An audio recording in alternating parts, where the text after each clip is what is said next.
ਸਤਿ ਸ਼੍ਰੀ ਅਕਾਲ ਜੀ। ਪੰਜਾਬ ਟੂਡੇ ਦੇਖ ਰਹੇ ਦਰਸ਼ਕਾਂ ਦਾ ਸਵਾਗਤ ਹੈ ਸਾਡੇ ਐਕਸਕਲੂਸਿਵ ਪ੍ਰੋਗਰਾਮ ਇਨਸਾਈਟਸ ਵਿਦ ਵਿਸ਼ਾਲ ਸੂਦ ਦੇ ਵਿੱਚ। ਸੋ ਸ਼ੁਰੂਆਤ ਕਰਾਂਗੇ ਪਹਿਲੇ ਸੈਗਮੈਂਟ ਤੋਂ। ਪੰਜਾਬ ਦੇ ਵਿੱਚ ਅਸੀਂ ਗੱਲ ਕਰਾਂਗੇ ਸੰਗਰੂਰ ਬਾਈ ਇਲੈਕਸ਼ਨ ਦੀ, ਉਸ ਤੋਂ ਇਲਾਵਾ ਸਿਕਿਉਰਿਟੀ ਇਸ਼ੂ, ਉਸ ਤੋਂ ਇਲਾਵਾ ਨੈਸ਼ਨਲ ਇੰਟਰਨੈਸ਼ਨਲ ਅਪਡੇਟਸ ਤੇ ਵੀ ਚਰਚਾ ਕਰਾਂਗੇ। ਸਾਡੇ ਨਾਲ ਮੌਜੂਦ ਨੇ founder and CEO of Punjab today channel Vishal Sood sir. ਸਤਿ ਸ਼੍ਰੀ ਅਕਾਲ ਸਰ। ਸਤਿ ਸ਼੍ਰੀ ਅਕਾਲ ਗੁਰਲੀਨ ਸਰ, ਇੰਟੈਲੀਜੈਂਸ ਇਨਪੁਟਸ ਦੇ ਅਨੁਸਾਰ ਜਿਹੜੇ ਪਾਕਿਸਤਾਨ ਸਥਿਤ ਆਪਰੇਟਿਵ ਹੈ ਹਰਵਿੰਦਰ ਸਿੰਘ ਉਰਫ ਰਿੰਦਾ, ਮੰਨਣਾ ਹੈਗਾ ਇੰਟੈਲੀਜੈਂਸ ਇਨਪੁਟ ਦਾ ਕਿ ਉਹ ਆਉਣ ਵਾਲੇ ਦਿਨਾਂ ਦੇ ਵਿੱਚ ਜਿਹੜੇ ਪ੍ਰਮੁੱਖ ਗੈਂਗਸਟਰ ਹੈ ਉਹਨਾਂ ਨੂੰ ਛੁਡਵਾਉਣ ਲਈ, ਉਹਨਾਂ ਦੀ ਰਿਹਾਈ ਕਰਵਾਉਣ ਲਈ ਪੰਜਾਬ ਦੇ ਜੇਲ੍ਹਾਂ ਨੂੰ ਤੋੜਨ ਦੀ ਯੋਜਨਾ ਬਣਾ ਰਹੇ ਨੇ।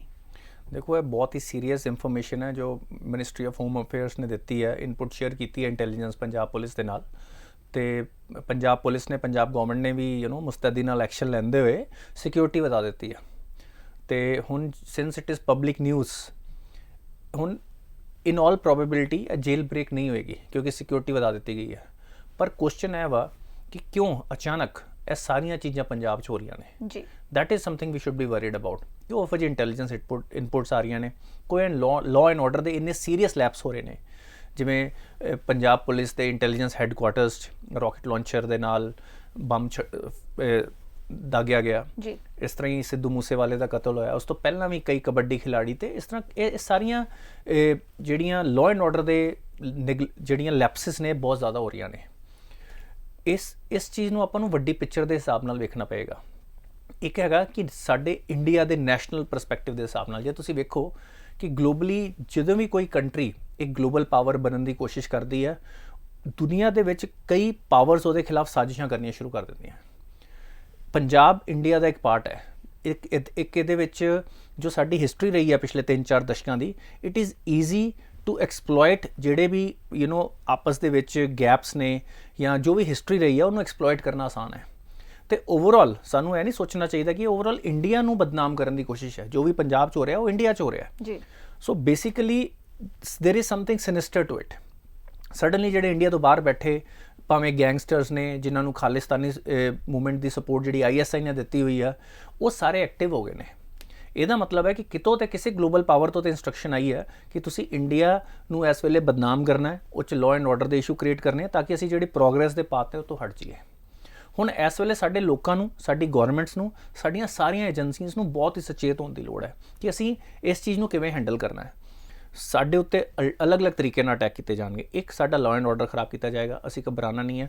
ਆਫ ਕੋਰਸ ਮੇਜਰ ਜ਼ਿੰਮੇਵਾਰੀ ਗਵਰਨਮੈਂਟ ਸਿਕਿਉਰਿਟੀ ਫੋਰਸਿਸ ਦੀ ਹੈ ਕਿ ਉਹ ਇਨਸ਼ੋਰ ਕਰਨ ਪ੍ਰੀਐਮਪਟਿਵਲੀ। ਹੁਣ ਕਰਪਸ਼ਨ ਦੇ ਉੱਤੇ ਧਿਆਨ ਰੱਖਿਆ ਜਾਵੇ। ਪੁਲਿਸ ਨੂੰ ਬਹੁਤ ਹੀ ਸਖਤ ਹਦਾਇਤਾਂ ਦੇਣ ਦੀ ਲੋੜ ਹੈ ਕਿ ਜੇ ਪਹਿਲਾਂ ਉਹਨਾਂ ਦੇ ਕੁਝ ਗੈਂਗਸਟਰਸ ਨਾਲ ਰਿਲੇਸ਼ਨ ਰਹੇ ਵੀ ਨੇ, ਹੁਣ ਇਸ ਵੇਲੇ ਕੋਈ ਲੈਪਸ ਨਾ ਹੁੰਦੇ ਕਿ ਕੋਈ ਵੀ ਵੱਡੀ ਚੀਜ਼ ਹੋ ਸਕਦੀ ਹੈ, ਕੋਈ ਵੀ ਵੱਡੀ ਸਾਜ਼ਿਸ਼ ਹੋ ਸਕਦੀ ਹੈ। It is not a normal ਕਿ ਤੁਸੀਂ ਗੈਂਗਸਟਰ ਨੂੰ ਕਿ ਇੱਕ ਬਦਮਾਸ਼ ਹੈ, ਕਈ ਵਾਰੀ ਉਹਨਾਂ ਦੇ ਲੋਕਲ ਲੈਵਲ 'ਤੇ, ਜੂਨੀਅਰ ਲੈਵਲ ਦੇ ਪੁਲਿਸ ਅਫਸਰਾਂ ਨਾਲ ਰਿਲੇਸ਼ਨ ਹੁੰਦੇ ਨੇ ਜਾਂ ਨਾਕੇ ਤੋਂ ਨਿਕਲ ਗਏ। ਇਸ ਵੇਲੇ ਬਹੁਤ ਹੀ ਜ਼ਿਆਦਾ ਸਖਤੀ ਵਰਤਣ ਦੀ ਲੋੜ ਹੈ। ਸੈਕਿੰਡ ਪਾਰਟ ਆਉਂਦਾ ਹੈ ਜਿਹੜੀ ਰਿਲੀਜੀਅਸ ਹਾਰਮਨੀ ਹੈ।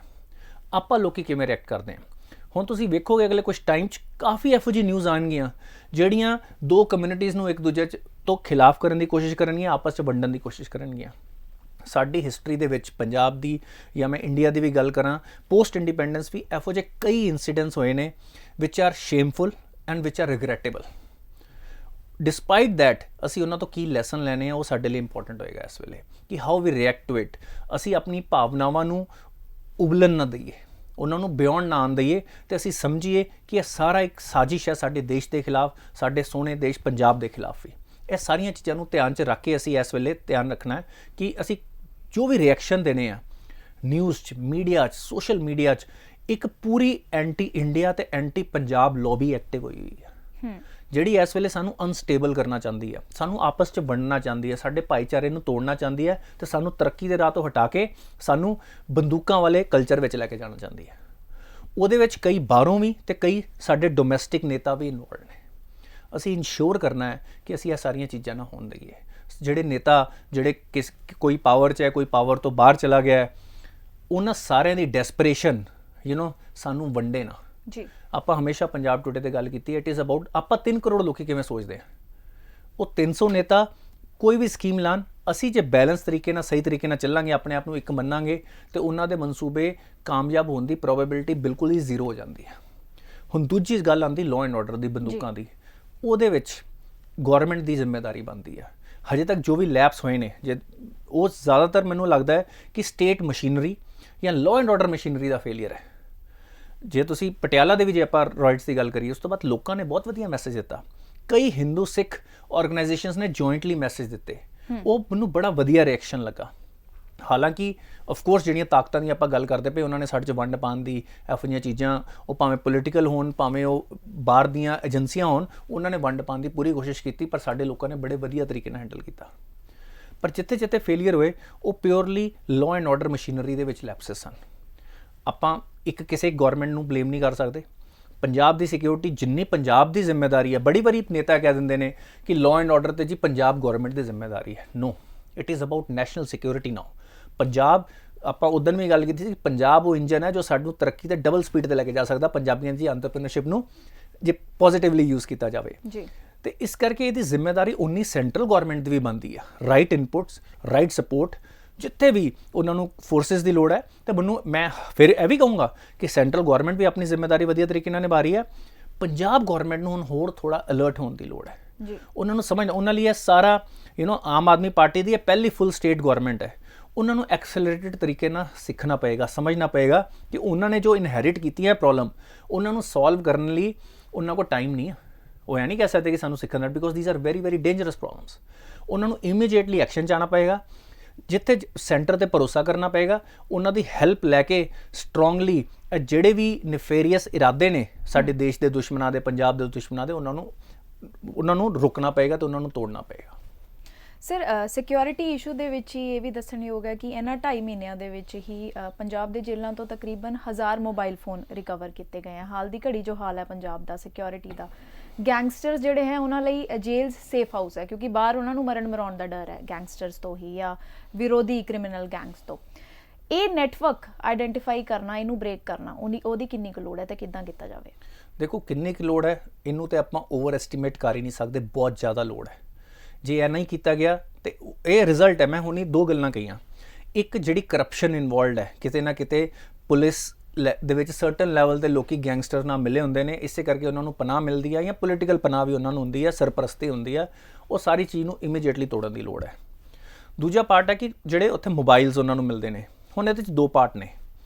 ਹੁਣੀ ਸਾਡੇ ਜਿਹੜੇ ਕਾਂਗਰਸ ਦੇ ਐਕਸ ਹੋਮ ਮਿਨਿਸਟਰ ਸਨ, ਰੰਧਾਵਾ ਜੀ, ਉਹਨਾਂ ਨੇ ਕਿਹਾ ਕਿ ਮੈਨੂੰ ਇਹ ਪਤਾ ਲੱਗਾ ਜਦੋਂ ਮੈਂ ਹੋਮ ਮਿਨਿਸਟਰ ਸੀ ਕਿ ਜਿਹੜੀਆਂ ਏਜੰਸੀਜ਼ ਨੇ ਉਹ ਆਪ ਗੈਂਗਸਟਰਸ ਨੂੰ ਮੋਬਾਈਲ ਦਿੰਦੀਆਂ ਨੇ ਕਿਉਂਕਿ ਉਹਨਾਂ ਨੂੰ ਇਨਫੋਰਮੇਸ਼ਨ ਮਿਲਦੀ ਆ। That is not the right ਵੇ। ਜਾਂ ਏਜੰਸੀਜ਼ ਏਜੰਸੀਜ਼ ਆਪਣੇ ਦੱਸਣ ਕਿ ਬਈ ਅਸੀਂ ਜਾਂ ਤੇ ਅਸੈਪਟ ਕਰਨ, ਅਦਰਵਾਈਜ਼ ਇਟ ਇਜ਼ ਸਪੈਕੂਲੇਸ਼ਨ।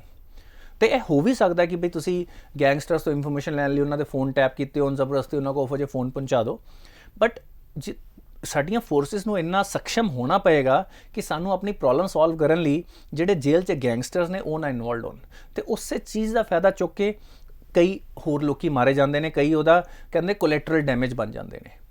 ਤੇ ਮੈਨੂੰ ਇਹ ਲੱਗਦਾ ਕਿ ਇਸ ਵੇਲੇ ਗੈਂਗਸਟਰਾਂ ਦੇ ਬਿਲਕੁਲ ਹੀ ਨਕੇਲ ਪਾਉਣ ਦਾ ਟਾਈਮ ਆ ਗਿਆ। It should be zero tolerance against any violence. Guns ਦੀ ਆਪਾਂ ਹਮੇਸ਼ਾ ਗੱਲ ਕਰਦੇ ਹਾਂ, ਬੜੇ ਲੋਕੀ ਇਹ ਕਹਿੰਦੇ ਨੇ ਕਿ ਬਈ ਗਨਸ ਨੂੰ ਗਲੋਰੀਫਾਈ ਵੀ ਕਰਦੇ ਨੇ ਜੀ। ਮੈਨੂੰ ਇਹ ਲੱਗਦਾ ਕਿ ਇਸ ਵੇਲੇ ਜਿੰਨੇ ਵੀ ਲਾਇਸੈਂਸਡ ਹਥਿਆਰ ਨੇ ਸਾਡੇ ਸਟੇਟ ਦੇ ਵਿੱਚ, ਗਵਰਨਮੈਂਟ ਨੂੰ ਜ਼ਬਤ ਕਰ ਲੈਣੇ ਚਾਹੀਦੇ ਨੇ। 2 ਸਾਲਾਂ ਲਈ ਆਪਣੇ ਕੋਲ ਰੱਖੋ, ਬਿਕੋਜ਼ ਅਸੀਂ ਬੜੀ ਟ੍ਰਿਕੀ ਸਿਚੁਏਸ਼ਨ 'ਚੋਂ ਨਿਕਲ ਰਹੇ ਹਾਂ। ਜਦ ਉਹਦੀ ਸੋਰਸ ਹੀ ਨਹੀਂ ਹੋਏਗੀ, ਲਾਅ ਐਂਡ ਆਰਡਰ ਤੁਸੀਂ ਬੈਟਰ ਤਰੀਕੇ ਨਾਲ ਮੈਨੇਜ ਕਰ ਸਕਦੇ ਹੋ। ਇਹ ਇੱਕ ਆਪਸ਼ਨ ਹਮੇਸ਼ਾ ਗਵਰਨਮੈਂਟ ਕੋਲ ਖੁੱਲੀ ਪਈ ਹੈ। ਜਿਵੇਂ ਇਲੈਕਸ਼ਨਾਂ 'ਚੋਂ ਲੈਂਦੇ ਨੇ ਤੇ ਹਜੇ ਵੀ ਉਹ ਲੈ ਸਕਦੇ ਨੇ। ਬੜੀਆਂ ਜਸਟੀਫਿਕੇਸ਼ਨਸ ਆਉਣਗੀਆਂ ਕਿ ਗਨ ਸਿਰਫ ਰੱਖਣ ਨਾਲ ਥੋੜ੍ਹੀ ਚੱਲਦੀ, ਬੰਦੇ ਦਾ ਮਾਈਂਡਸੈਟ ਉਹੋ ਜਿਹਾ ਹੋਣਾ ਚਾਹੀਦਾ। You can't control everyone's mindset. ਤੁਸੀਂ ਸੋਰਸ ਹੀ ਉਹਦੀ ਖਤਮ ਕਰ ਦਿਓ। ਅੱਜ ਅਮਰੀਕਾ 'ਚ ਅਸੀਂ ਕੀ ਵੇਖਦੇ ਪਏ ਹਾਂ, ਬਾਰ-ਬਾਰ ਗਨ ਰਿਲੇਟਿਡ ਵਾਇਲੈਂਸ ਕਿਉਂ ਹੋ ਰਹੀ ਹੈ? ਬੰਦੇ ਦੇ ਮੈਂਟਲ ਡਿਸਟਰਬੈਂਸ ਦੇ ਕਾਰਨ ਨਹੀਂ ਹੋ ਰਹੀ। ਗਨ ਉਹਦੇ ਕੋਲ ਹੈਗੀ ਇਸ ਕਰਕੇ ਹੋ ਰਹੀ ਹੈ। ਜੇ ਉਹਦੇ ਕੋਲ ਗਨ ਨਾ ਹੋਵੇ, ਉਹ ਮੈਂਟਲੀ ਡਿਸਟਰਬਡ ਹੋਵੇ, ਉਹ ਕਿਸੇ ਨਾਲ ਹੱਥਾਪਾਈ ਕਰ ਲਏਗਾ, ਕੁਝ ਹੋਰ ਕਰ ਲਏਗਾ। ਪਰ ਜੇ ਤੁਹਾਡੇ ਕੋਲ ਆਟੋਮੈਟਿਕ ਵੈਪਨਸ ਮੌਜੂਦ ਨੇ, ਫਿਰ ਤਾਂ ਤੁਸੀਂ ਸਿੱਧੇ 20-25 ਲੋਕੀ ਮਾਰ ਸਕਦੇ ਹੋ ਜੀ। ਐਟਲੀਸਟ ਮੇਕ ਇਟ ਟਫ ਨਾ। ਤੁਸੀਂ ਇਹ ਨਹੀਂ ਕਹਿ ਸਕਦੇ ਕਿ ਬਈ ਗਨਸ ਤੇ ਤਾਈਓ ਚੱਲਣਗੀਆਂ ਜੇ ਕੋਈ ਪ੍ਰੋਬਲਮ ਆਏਗੀ ਜਾਂ ਬੰਦੇ ਦਾ ਮਾਈਂਡਸੈਟ ਖਰਾਬ ਹੋਏਗਾ। You can't wait for that. ਤੁਹਾਨੂੰ ਆਪਣੀ ਸਿਚੁਏਸ਼ਨ ਨੂੰ ਵੇਖ ਕੇ ਪ੍ਰੈਕਟੀਕਲ ਸੋਲੂਸ਼ਨ ਆਪਣੀ ਜਨਤਾ ਨੂੰ ਦੇਣੇ ਪੈਣਗੇ। ਤੇ ਗਨਸ ਕਲਚਰ ਨੂੰ ਤੇ ਬਿਲਕੁਲ ਹੀ ਜਸਟ ਬਿਕੋਜ਼ ਪੰਜਾਬੀ ਫੋਰਫਰੰਟ ਤੇ ਰਹੇ ਨੇ ਦੇਸ਼ ਦੇ ਬਾਰਡਰ ਤੇ, ਅਸੀਂ ਹਮੇਸ਼ਾ ਪੰਜਾਬੀਆਂ ਨੇ ਸਟੇਟ ਦੇ ਲਈ, ਆਪਣੇ ਦੇਸ਼ ਦੇ ਲਈ ਬਹੁਤ ਜਾਨਾਂ ਗਵਾਈਆਂ ਨੇ ਤੇ ਲੜਾਈ ਕੀਤੀ ਆ। ਪਰ ਅੱਜ ਉਹ ਸਾਡੀ ਆਰਮੀ, ਸਾਡੀਆਂ ਪੁਲਿਸ ਫੋਰਸਿਸ ਕਰਨਗੀਆਂ। Today we are a nation. ਤੇ ਮਾਡਰਨ ਨੇਸ਼ਨ ਦੇ ਵਿੱਚ ਸਿਵਲ ਲੋਕਾਂ ਦੇ ਵਿੱਚ ਹਥਿਆਰਾਂ ਦੀ ਕੋਈ ਲੋੜ ਨਹੀਂ ਹੈ, ਨਾ ਹੀ ਜਗ੍ਹਾ ਹੈ, ਨਾ ਹੀ ਗੁੰਜਾਇਸ਼ ਹੈ। ਇਸ ਕਰਕੇ ਇਹ ਚੀਜ਼ ਮੈਂ ਗਵਰਨਮੈਂਟ ਨੂੰ ਸਲਾਹ ਦਊਂਗਾ ਕਿ ਉਹ ਹਥਿਆਰਾਂ ਦੀ ਜਿਹੜੀ ਗਿਣਤੀ ਹੈ ਪੰਜਾਬ ਦੇ ਵਿੱਚ ਉਹਨੂੰ ਮਿਨੀਮਾਈਜ਼ ਕਰਨ। ਤੇ ਇਹ ਸਿਰਫ ਪੰਜਾਬ ਨਹੀਂ ਹੈ, ਪੂਰੇ ਇੰਡੀਆ 'ਚ ਐਪਲੀਕੇਬਲ ਹੁੰਦਾ। ਪੂਰੇ ਦੇਸ਼ 'ਚ ਤੁਸੀਂ ਵੇਖੋ ਕਿ ਗਨ ਰਿਲੇਟਡ ਵਾਇਲੈਂਸ ਦੇ ਨੰਬਰ ਘਟਣੇ ਚਾਹੀਦੇ ਨੇ, ਉਹ ਤਾਂ ਹੀ ਹੋਏਗਾ। ਹੁਣ ਪੰਜਾਬ 'ਚ ਲਾਇਸੈਂਸੀ ਹਥਿਆਰ ਹੀ ਬਹੁਤ ਨੇ, ਦੂਜੇ ਸਟੇਟਸ 'ਚ ਗੈਰ ਕਾਨੂੰਨੀ ਤਰੀਕੇ ਨਾਲ ਹਥਿਆਰ ਬਣਦੇ ਪਏ ਨੇ, ਉਹਦੇ ਉੱਤੇ ਵੀ ਇੱਕ ਨਕੇਲ ਕਸਣ ਦੀ ਲੋੜ ਹੈਗੀ। ਅਗੇਨ ਗੈਂਗਸਟਰਸ ਵਗੈਰਾ ਇਹ ਉਹ ਸਾਰੀਆਂ ਚੀਜ਼ਾਂ ਨੂੰ ਯੂਜ਼ ਕਰਦੇ ਨੇ। ਤੇ ਜੇ ਅਲਟੀਮੇਟਲੀ ਅਸੀਂ ਜੇ ਪੰਜਾਬ ਫੋਕਸ ਹੋ ਕੇ ਗੱਲ ਕਰੀਏ ਤੇ ਜੇ ਅਸੀਂ ਪੰਜਾਬ ਨੂੰ ਸਿਕਿਉਰਿਟੀ ਦੇਣੀ ਆ ਤਾਂ ਸਭ ਤੋਂ ਪਹਿਲਾਂ ਵਾਇਲੈਂਸ ਤੋਂ ਦੂਰ ਕਲਚਰਲ ਜੋ ਵੀ ਆਪਾਂ ਆਪਣਾ ਮਾਈਂਡਸੈਟ ਚੇਂਜ ਕਰਨਾ ਹੈ, but at the same time ਸਾਨੂੰ ਅਸੈਪਟੈਂਸ ਲਿਆਉਣੀ ਪਏਗੀ ਇੱਕ ਦੂਜੇ ਲਈ। ਕਮਿਊਨਲ ਹਾਰਮਨੀ ਇਜ਼ ਦੀ ਕੀ ਜੇ ਅਸੀਂ ਲੌਂਗ ਟਰਮ ਇੱਥੇ ਸੇਫਟੀ ਰੱਖਣੀ ਆ। ਗੈਂਗਸਟਰ ਰਿਲੇਟਡ ਜਿਹੜੀ ਚੀਜ਼ਾਂ ਹੈਗੀਆਂ ਉਹ ਲਾਅ ਐਂਡ ਆਰਡਰ ਨੂੰ ਜ਼ੀਰੋ ਟੋਲਰੈਂਸ ਇਸ ਵੇਲੇ ਡਿਵੈਲਪ ਕਰਨ ਦੀ ਲੋੜ ਹੈ, ਵਰਨਾ ਅੱਜ ਦੀ ਡੇਟ 'ਚ ਪੰਜਾਬ 'ਚ ਜੇ ਇੱਕ ਵੀ ਚੀਜ਼ ਹੁੰਦੀ ਆ ਪੂਰੀ ਦੁਨੀਆ 'ਚੋਂ ਜਾਂਦੀ ਆ। ਤੇ ਖਾਸ ਤੌਰ ਤੇ ਪੰਜਾਬ 'ਚ ਹੋਈ ਹਰ ਚੀਜ਼ ਨੂੰ ਐਂਪਲੀਫਾਈ ਕੀਤਾ ਜਾ ਰਿਹਾ ਹੈ। ਜੋ ਮੈਂ ਕਹਿੰਦਾ ਸੀ ਕੁਝ ਫੋਰਸਿਸ ਨੇ ਜਿਹੜੀਆਂ ਪੰਜਾਬ 'ਚ ਹੋਈ ਛੋਟੀ ਉਹ ਦੂਜੀ ਸਟੇਟ 'ਚ ਹੋਏਗੀ, ਉਹਨੇ ਐਂਪਲੀਫਾਈ ਨਹੀਂ ਹੋਏਗੀ।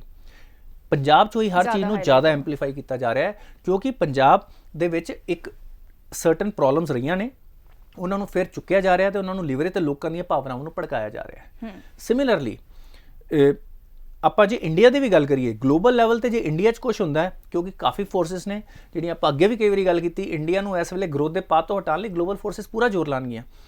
ਤੇ ਉਸ ਚੀਜ਼ ਨੂੰ ਵੀ ਸਾਨੂੰ ਨਰੇਟਿਵ ਨੂੰ ਕੰਟਰੋਲ ਕਰਨਾ, ਨਰੇਟਿਵ ਮੈਨੇਜ ਕਰਨਾ। ਇਸ ਵੇਲੇ ਭਾਈਚਾਰੇ ਦਾ ਨਰੇਟਿਵ ਬਣਾਉਣਾ ਇਹ ਵੀ ਗਵਰਨਮੈਂਟ ਦਾ ਇੱਕ ਹਥਿਆਰ ਹੋਣਾ ਚਾਹੀਦਾ।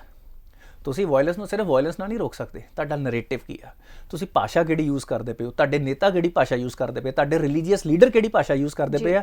ਇਸ ਨਰੇਟਿਵ ਨੂੰ ਵੀ ਕੰਟਰੋਲ ਕਰਨ ਦੀ ਬਹੁਤ ਲੋੜ ਹੈ ਜੇ ਪੰਜਾਬ 'ਚ ਅਮਨ ਤੇ ਭਾਈਚਾਰਾ ਤੁਹਾਨੂੰ ਚਾਹੀਦਾ ਹੈ। ਜੀ ਸਰ, ਸੰਗਰੂਰ ਬਾਈ ਇਲੈਕਸ਼ਨ ਦੀ ਗੱਲ ਕਰਦੇ ਹਾਂ। ਪੰਥਕ ਯੂਨਿਟੀ ਨੂੰ ਵੱਡਾ ਝਟਕਾ ਲੱਗਿਆ, ਜਿੱਥੇ ਸਰਮਨਜੀਤ ਸਿੰਘ ਮਾਨ ਨੇ ਨੋਮੀਨੇਸ਼ਨ ਫਾਈਲ ਕੀਤੀ, ਉੱਥੇ ਕਮਲਦੀਪ ਕੌਰ ਨੂੰ ਪਾਰਟੀ ਕੈਂਡੀਡੇਟ ਐਲਾਨਿਆ ਗਿਆ। Is it a case of communalisation in Punjab politics? It is clear cut case. ਦੇਖੋ, ਜਦੋਂ ਪੋਲੀਟੀਕਲ ਇਲੈਕਸ਼ਨ ਹੋ ਰਿਹਾ ਐਫੀ ਤੇ ਆਪਾਂ ਗੱਲ ਕਰਦੇ ਹਾਂ, ਜੋ ਨਰੇਟਿਵ ਬਣਦਾ ਜਾ ਰਿਹਾ ਪੰਥਕ ਯੂਨਿਟੀ, ਪੰਜਾਬੀ ਯੂਨਿਟੀ ਦੀ ਗੱਲ ਨਹੀਂ ਹੋਣੀ ਚਾਹੀਦੀ। ਉਹ ਜ਼ਿਆਦਾ ਬੈਟਰ ਗੱਲ ਨਹੀਂ ਹੈ, ਉਹ ਜ਼ਿਆਦਾ ਬੈਟਰ ਨਰੇਟਿਵ ਨਹੀਂ ਹੈ ਕਿ ਅਸੀਂ ਇੱਕ ਹੈ। ਅਸੀਂ ਸੰਗਰੂਰ ਦਾ ਜਿਹੜਾ MP ਚੁਣਿਆ ਜਾਏਗਾ ਉਹ ਸੰਗਰੂਰ ਦੀ ਡਿਵੈਲਪਮੈਂਟ ਲਈ ਕੰਮ ਕਰੇਗਾ ਕਿ ਉਹ ਰਿਲੀਜਨ ਦੀ ਡਿਵੈਲਪਮੈਂਟ ਲਈ ਚੁਣਿਆ ਜਾ ਰਿਹਾ।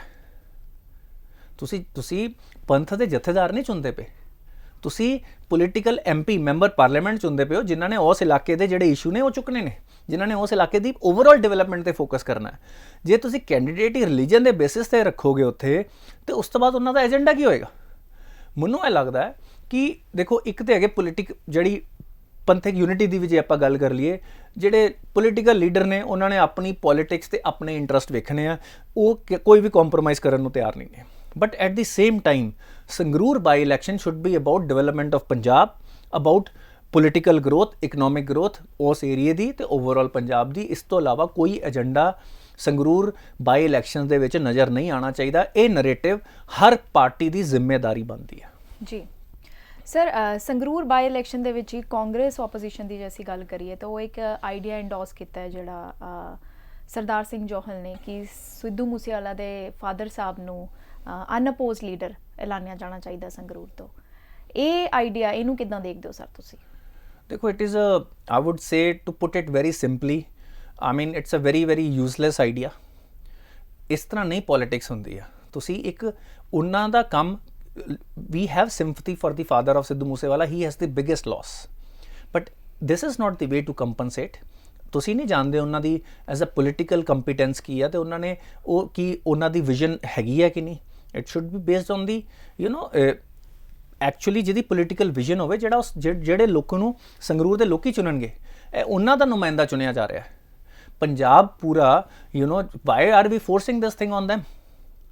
ਪੋਲੀਟੀਕਲ ਪਾਰਟੀਆਂ ਸਾਰੀਆਂ ਮਿਲ ਕੇ ਕਹਿਣ ਕਿ ਅਸੀਂ ਇੱਕ ਬੰਦੇ ਨੂੰ ਜਿਹਦਾ ਕੋਈ ਪੋਲੀਟੀਕਲ ਐਕਸਪੀਰੀਅੰਸ ਨਹੀਂ ਹੈ, ਹੈਵਿੰਗ ਸੈਡ ਦੈਟ ਉਹਨਾਂ ਨੂੰ ਜੋ ਘਾਟਾ ਪਿਆ ਉਹਦੇ ਲਈ ਸਾਰੇ ਹੀ basically as Punjabi, as as Indians ਆਪਾਂ ਸਾਰੇ ਉਹਨਾਂ ਲਈ ਦੁਖੀ ਹਾਂ। ਇੱਕ ਜਵਾਨ ਪੁੱਤ ਨੂੰ ਗਵਾਉਣਾ is a very big loss for anyone. ਕਿਸੇ ਵੀ ਪਿਓ ਲਈ ਇਸ ਤੋਂ ਵੱਡਾ ਦੁੱਖ ਕੀ ਹੋ ਸਕਦਾ ਕਿ ਉਸ ਤੋਂ ਪਹਿਲਾਂ ਉਹਨੂੰ ਆਪਣੇ ਪੁੱਤਰ ਨੂੰ ਅਗਨੀ ਦੇ ਹਵਾਲੇ ਕਰਨਾ ਪਿਆ। ਇਸ ਤੋਂ ਵੱਡਾ ਲਾਸ ਨਹੀਂ ਹੋ ਸਕਦਾ। ਬਟ ਇਹਨੂੰ ਇਕੁਏਟ ਕਰਨਾ ਕਿ ਉਹਨਾਂ ਨੂੰ ਤੁਸੀਂ MP ਦੀ ਸੀਟ ਦੇ ਦਿਓ ਤੇ ਉੱਥੇ ਖੜਾ ਕਰੋ, ਇਹ ਹੀ ਸਾਡੀ ਅੱਜ ਦੀ ਪੋਲੀਟਿਕਸ ਦੇ ਵਿੱਚ ਪ੍ਰੋਬਲਮ ਹੈ। ਅਸੀਂ ਹਰ ਚੀਜ਼ ਨੂੰ ਪੋਲੀਟੀਕਲ ਰੰਗ ਦੇਣਾ ਚਾਹੁੰਦੇ ਹਾਂ। Law and order is the responsibility of the government, ਉਹਦਾ ਕੁਐਸਚਨ ਉੱਥੇ ਹੋਣਾ ਚਾਹੀਦਾ। ਇਹਦਾ ਮਤਲਬ ਇਹ ਨਹੀਂ ਹੈ is this the compensation you are giving, ਕਿ ਕਿਸ ਬੇਸਿਸ ਤੇ ਤੁਸੀਂ ਇਹ ਕਹਿ ਰਹੇ ਹੋ। ਬਿਲਕੁਲ, ਇਹਦੇ ਸਾਊਂਡ ਕੋਈ ਬੇਸਿਸ ਤੇ ਹੋਣੇ ਚਾਹੀਦੇ ਹੈ ਨਾ। ਸੋ ਜੌਹਰ ਸਾਹਿਬ ਦੀ ਜੋ ਵੀ ਕੰਪੀਟੈਂਸ ਹੈ, ਮੈਨੂੰ ਲੱਗਦਾ ਉਹਨਾਂ ਨੂੰ ਉੱਤੇ ਫੋਕਸ ਕਰਨਾ ਚਾਹੀਦਾ। This is not, it seems like ਕਿ ਇਹ ਉਹਨਾਂ ਦੀ ਕੰਪੀਟੈਂਸ ਨਹੀਂ ਹੈ। अगले सेगमेंट वाल चलते हैं sir. National, unfortunately there is no good news on national front too. Salman Khan को जान से मारने की धमकी मिली है, मुंबई बांद्रा स्टेशन में FIR लॉन्च की गई है।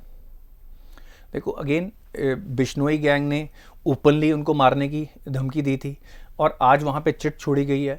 अब ये तो गवर्नमेंट की रिस्पॉन्सिबिलिटी है, वो तिहाड़ जेल में उस पर स्ट्रॉन्ग एक्शन करे।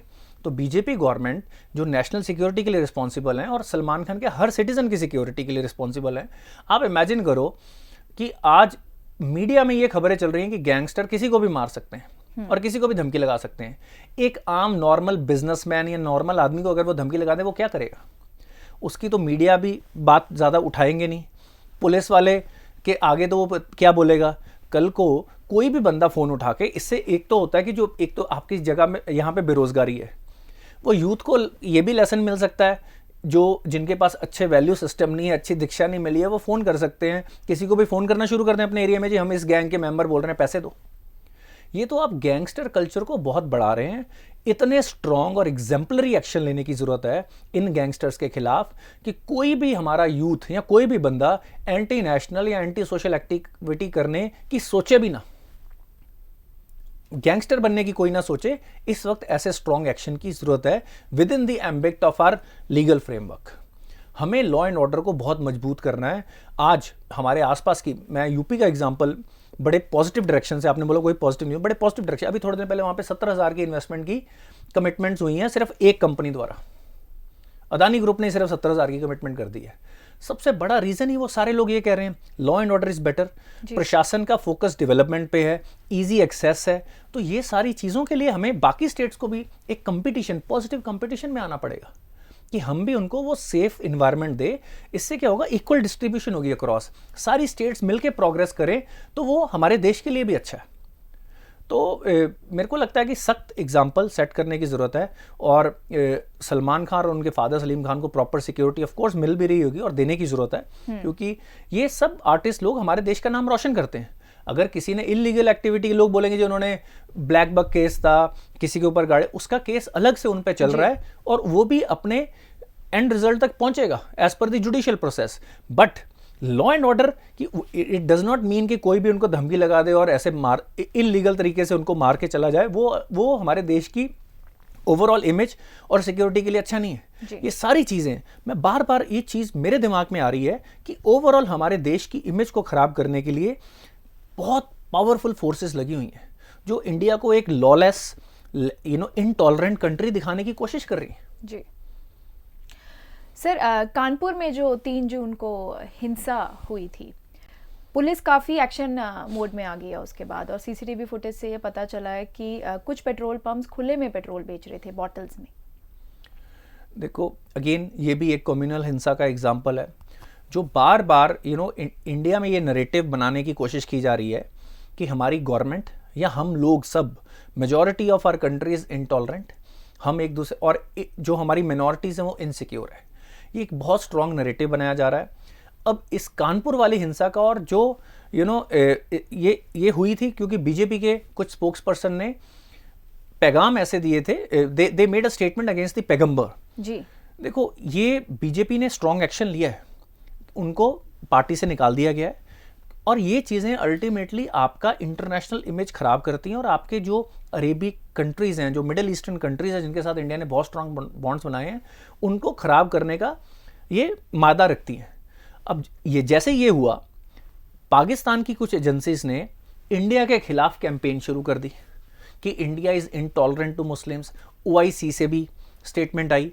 तो अल्टीमेटली क्या होगा कि जो इंडिया ने पिछले कुछ सालों में इतनी मेहनत से स्ट्रॉन्ग रिलेशन बनाए हैं, उनके साथ डिफेंस रिलेशन बनाए, इकोनॉमिक रिलेशन बनाए हैं, और इससे सबसे ज़्यादा नुकसान होता है जो इंडियंस वहाँ पे काम कर रहे हैं, इंडियन बिजनेसमैन का नुकसान होता है, और आपस में ये एक फियर आता है।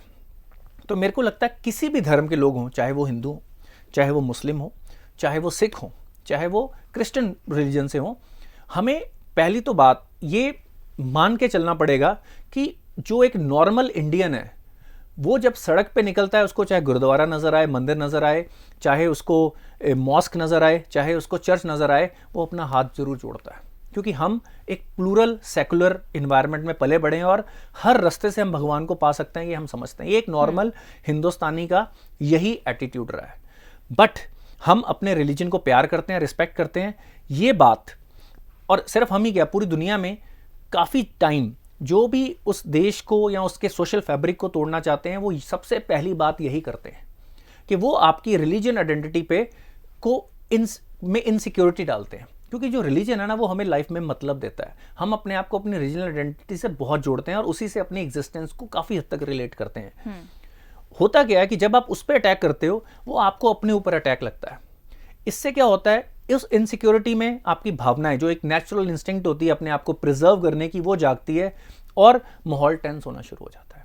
तो सबसे पहले हमें यह समझना पड़ेगा कि कोई भी हम आम लाइफ में जब हम, there will be some idiots, हाँ हर जगह पे कुछ ना कुछ इडियट्स होते हैं, but most of the Indians they respect each other, they want to be together. हम सेकुलर, अगर आप हिंदुओं की बात करो जो मेजॉरिटी में है, चाहे आप सिखों की बात करो, चाहे मुसलमानों की बात करो, मेजॉरिटी जो लोग होते हैं ना, वो कहते हैं कि मिलजुल के ही रहना चाहिए, उसी में ही भलाई है। तो ये माइंडसेट हमें भूलना कभी नहीं है। डिस्पाइट कि सोशल मीडिया पे, मीडिया में आपको जो मर्जी इंफॉर्मेशन नजर आती रहे, स्टे टुगेदर, राइट। पॉलिटिशियंस भी यूज करेंगे, अगर आप ये उनको एक वीकनेस दिखाओगे और उनको अगर वोट्स लेनी है तो वो आपको पोलराइज करने की कोशिश करेंगे। तो हमें सिर्फ वो जो फंडामेंटल क्वेश्चन है जो पंजाब टुडे में बार बार बोलते हैं, development, economics, health, education, safety, इसके अलावा हमारे लिए कोई एजेंडा होना ही नहीं चाहिए। सर, व्हाइट हाउस के अनुसार नो फ्लाई जोन में एक विमान उड़ता दिखाई गया, जिसके तहत अमेरिका के राष्ट्रपति जो बाइडन और उनकी पत्नी को सुरक्षित जगह पे लेके जाया गया। Basically it was a private plane, small plane, which जो रेडियो फ्रीक्वेंसी को नहीं फॉलो कर रहा था और प्रोटोकॉल के अकॉर्डिंग वो रोड पे था, उनका एक they were out on some holidays, तो उनको कहीं पे इमरजेंसी में किसी फायर स्टेशन के अंदर उनको सेफली ले जाया गया। और अल्टीमेटली वाइट हाउस की स्टेटमेंट यही है कि इट वाज अ मिस्टेक, पर उस बंदे की इंक्वायरी और सारा कुछ हो रहा है। और देखो, किसी भी स्टेट के प्रेसिडेंट या किसी भी स्टेट के हेड की सिक्योरिटी बहुत ही क्रिटिकल पार्ट होती है, क्योंकि it is not about one person, it is about the dignity, security and safety of the entire nation. उस देश की इमेज का सवाल होता है, उस देश की इज्जत का सवाल होता है। मैं कई बार हैरान होता हूँ कि लोग क्वेश्चन पूछते हैं, जी प्राइम मिनिस्टर ने 12 करोड़ की गाड़ी ले ली, he is the prime minister of India, and I think India can afford to provide the best security to our prime minister, and we should, because जब आपके स्टेट का head, when he is at risk, that means entire nation is at risk. Absolutely. तो America ने जो भी precautions लेनी होती हैं अपने प्रेसिडेंट को, so that is how you show you are the greatest nation on earth. सर, रशिया यूक्रेन वॉर की बात करते हैं। Putin warns west against sending arms, और लंबे समय के बाद दोबारा कीव पर मिसाइलें दागी गई। लोग ये हम भी बड़ी देर बाद आज फिर से यूक्रेन रशिया वॉर की बात कर रहे हैं, क्योंकि एक पार्ट ऑफ रियलिटी बन गया है। हमने एक्सेप्टेंस कर लिया कि वॉर एक सर्टन पेस पे एट अ सिमरिंग थिंग चलती रहेगी, और क्योंकि इसमें वेस्टर्न कंट्रीज़ के कुछ हित हैं, कुछ अपने बेनिफिट हैं, यूएस के कुछ बेनिफिट हैं, उन्होंने इस वॉर की लॉन्जेविटी के साथ क्या किया, धीरे धीरे सारे यूरोपियन कंट्रीज़ की फिर से डिपेंडेंसी यूएस पे कर दी है। सारी ट्रेडिंग वापस डॉलर में ले आए हैं। जो जर्मनी एक नई पाइपलाइन बना रहा था रशिया के साथ, वो पहली पाइपलाइन भी बंद कर रहे हैं। तो ये, और नेटो की एक्सपेंशन और अलग पेस पे हो गई है। अब रशिया, इसमें मेरे को रशिया से ज़्यादा जो वेस्टर्न नेटो कंट्रीज़ हैं, उन्होंने इसमें अग्रेसर का रोल ज़्यादा निभाया है, और उसका खामियाजा सबसे ज़्यादा भुगता है यूक्रेन के लोगों ने। अब रशिया ने ये वार्न किया कि अगर 300 किलोमीटर से ज़्यादा की रेंज के आप वेपन्स दोगे तो हम आप पे सीधा अटैक करेंगे। So basically with in 300 kilometres तो वो अपने देश के अंदर ही थोड़ा अटैक करते रहेंगे। तो ये एक बड़ी डेंजरस सिचुएशन बनी हुई है। इसने पूरे दुनिया की प्रोग्रेस को रोका हुआ है, पूरी दुनिया की वेलबींग, पूरी, आप देखिए पेट्रोल प्राइजेस बढ़े हुए हैं और बढ़ते जा रहे हैं। हर जगह पे जो लॉजिस्टिक सप्लाई चेन्स के कारण दुनिया में महंगाई बढ़ रही है। तो इस वॉर का असर सबसे ज़्यादा गरीब देशों के गरीब लोगों पे हो रहा है। तो इस वॉर को इमीडिएटली रोकने का किसी भी पावर की तरफ से कोई स्ट्रॉन्ग इनिशिएटिव या वर्ड नहीं लिया गया कि इस वॉर को ख़त्म किया जाए। अभी फ्रांस के प्रेसिडेंट ने एक बात बोली थी कि we should not disrespect Russia. तो मेरे को लगता है ये एक पहली पॉजिटिव और पावरफुल स्टेटमेंट है कि अगर, अब उसके बाद पता नहीं यूएस ने उनको क्या बोला होगा, पर अगर आप रशिया को एक रिस्पेक्टेबल एग्जिट दें तो यूक्रेन के लोगों का भला होगा। So it is not about Russia. अब आपने रशिया के ऊपर बैन लगा दिया है, पूरी दुनिया में खाने की चीज़ों की कमी है, रशिया वो पूरी कर सकता है, यूक्रेन पूरी कर सकता है। आप उस कॉन्फ्लिक्ट जोन में एटलीस्ट जो चीज़ें पूरी दुनिया के बेनिफिट की हैं, आप उनकी ट्रेडिंग तो अलाउ करो। तो इस तरह का ब्लैंकेट बैन पूरी दुनिया का नुकसान कर रहा है। आखिरी सवाल सर, अच्छे नोट पे ख़त्म करते हैं। फ्रेंच ओपन 2022 की बात करते हैं। Nadal made history again after winning, so what do you have to say about this? I think Nadal has shown what, एक आप फ्रेंच ओपन जब आप देखते हैं उसमें एक लाइन लिखी होती है, ultimately the most tenacious will win. So I think Nadal से ज़्यादा टेनेशियस कोई नहीं है, despite his injuries, despite his age, right, despite going through so much of pain. उन्होंने 14वां फ्रेंच ओपन जीता है, 22 ग्रैंड स्लैम के विनर बन गए हैं। और ये बेसिकली ही is a lesson to everyone कि कैसे आप हार्ड वर्क, ह्यूमिलिटी के साथ बेस्ट सक्सेस अचीव कर सकते हैं।